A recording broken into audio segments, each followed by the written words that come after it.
Hello, welcome to the Physique Mastery Podcast. This is Scott Tousignant, along with Bryan and Krahn of PhysiqueMasteryMovement.com. Kabam. Today we're going to be answering a question from one of the members in our Physique Mastery Movement community, Adam, who is going through a cutting phase right now. He's preparing for a bodybuilding competition, and he was wondering, should he be even thinking about training in the 6 to 7 rep range, training for strength, or should he be focusing more on the 10 to 15 rep range to continue burning fat and chasing the pump?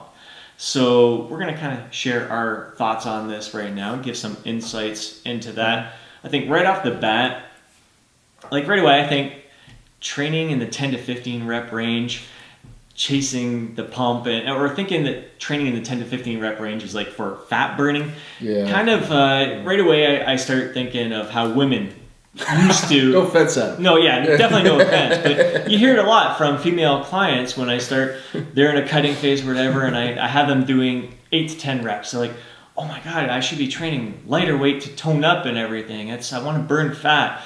So I think it's right off the bat, just thinking of a certain rep range as a fat burning rep range and a certain rep range for like a muscle building rep range it's kind of, it's not how you should approach, whether you're in a cut or a building phase at all. So yeah, I should have, it's one thing about training is sometimes we as coaches will put out things that sound very dogmatic, like you should do this, use that, I hate the should word, when really everything's kind of shades of gray, and there's, everything works. It's one of the really kind of interesting things about this industry, and also at times most frustrating, is that everything works. It's just some things work better for some people in some contexts, and that's where coaching comes in. Is that the coach's job is to kind of see the end game before you have to go through all the trial and error.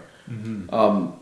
Now, speaking for myself, when I train heavy, I find training very, very heavy difficult, and I like to have all my resources available to do that. That means like being well fed, well rested, not doing a bunch of cardio, not stressing about how much I'm eating. So I like to train heavy and in that sub 6 rep range. In my quote unquote off season, when I'm not dieting, when I'm not under all this other stress, because that's when I make the most progress. If I try to do that when I'm cutting, I find I get run down. And the biggest thing is I don't get that strong. It's just, the resources aren't there. I have subpar, results. So it just makes sense to me to train lighter, go for a pump, reach voluntary failure in that anywhere from 8 to 15 rep range, not gas my nervous system, and I just feel better and I get better results. Mm-hmm. So, and again, I'm an older lifter. I kind of got, I got some aches and pains, and that's where I get the better response to my physique too. So, not saying that you can't train heavy when you're cutting. Obviously, lots of people do. I just think when I see people saying, "Oh, you got to, you should only train for strength when you're dieting to hang on to your muscle," I think that's just that's stupid. That's just that's just inexperience showing there. Right. Yeah. But I think the thing is, just because it's 6 to 7 rep range and it may be sort of like training for strength in that rep range, it doesn't mean you have to be training to increase your strength in there. Yeah. There's a big difference between training in 6 to 7 rep range during a cutting phase and training for 6 to 7 reps when you're in a muscle building phase. When you're training in a surplus, you're going to have more energy. Yeah. You're going to be stronger. Your chances of increasing your strength from week to week are going to go up a bit more. But when you're in a cutting phase, training in that 6 to 7 rep range doesn't necessarily mean I'm training in that 6 to 7 rep range to increase my strength from week to week. No, I'm just utilizing that rep range. Because it's still a hypertrophy rep range. It's still I'm definitely not going to get stronger. Chances are in a cutting phase you're not going to get stronger in that 6 to 7 rep range, but it's still useful. I think it definitely has its place in a cutting phase, but you're not going to be training to complete failure in it. I wouldn't go below 6 to 7 rep range. No. When you're in a cutting phase, because really you do want all your resources for for that. But no, it has its purpose. I would keep that rep range in there just because it's going to cause a little bit of different response in with your body. Yeah, like when I'm in a cutting phase, and especially getting towards the end, I'm just training for me. It's got to be faster. It's got to be. I have to get into a different kind of headspace, and I quite frankly, when you're training heavy with long rest periods, as you should be to get maximum, power output, and I find I can't get into that mental headspace where I forget that I'm tired and I forget that I'm freaking underfed and I just want to eat. And when I train lighter and faster and go for pumps and extended set techniques, I can kind of lose all that stuff that's holding me back and just get a great training experience. And I think the training experience is so overlooked. So we were saying earlier, people should watch Pumping Iron, man. Those dudes, they got it, man. They're preparing for their contests, and sometimes they're training heavy, sometimes they're just crushing out sets, but there's always that focus and intensity. They're not so much, worrying about the numbers. Right. Yeah. They're having fun, and so we were talking about that and how you see Arnold and Ed Corney, they're lifting freaking heavy ass squat. They're like pushing themselves to the limits. Like, give me another rep. But they were training heavy. Now, they're in a deficit training heavy.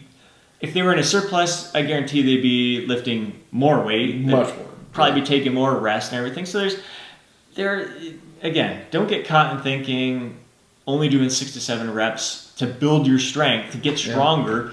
It's going to have its purpose in a fat loss phase as well. Sure, if you ask Arnold, how many reps were you doing when you're preparing for that, he'd say all of them. Yeah, exactly. They all definitely have their place, whether you're burning muscle, building fat. Just know that you got to be smart. You got to be smart when you're working in that 6 to 7 rep range. Just don't go to complete failure with a lot of that stuff. For me, the reason I like to include those lower rep ranges, the 6 to 7, 6 to 8 rep range in there. We were talking about this the other day too. It's going to be very individual. And when we were initially approaching this conversation, it's like, it depends because we all respond a little bit different. For me, training in the 10 to 15 rep range, training in higher reps, I tend to get a lot more muscle soreness from something like that.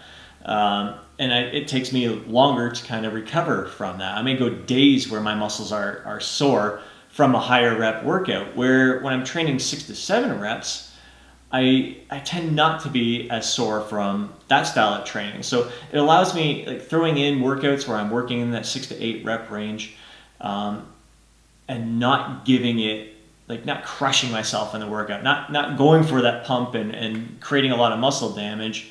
It just allows me to kind of play with my frequency throughout my training as well. And I think we'll have a lot more on this to come. Like, frequency is such a under manipulated variable, and there's so many different ways to tweak it in your favor using these grossly underappreciated higher rep ranges, which I've grown to embrace. Like 15 reps, 20 reps, even 25 reps. The catch is where to throw it in, and we'll talk about that on a later show. Yeah, absolutely. But they definitely have their place. The lighter stuff, it's easier to handle during a workout. Yeah. So I think it makes up I think in general, even whether I'm building or whether I'm cutting, the higher rep stuff always it makes like a good chunk, a good portion of my workout. I think it's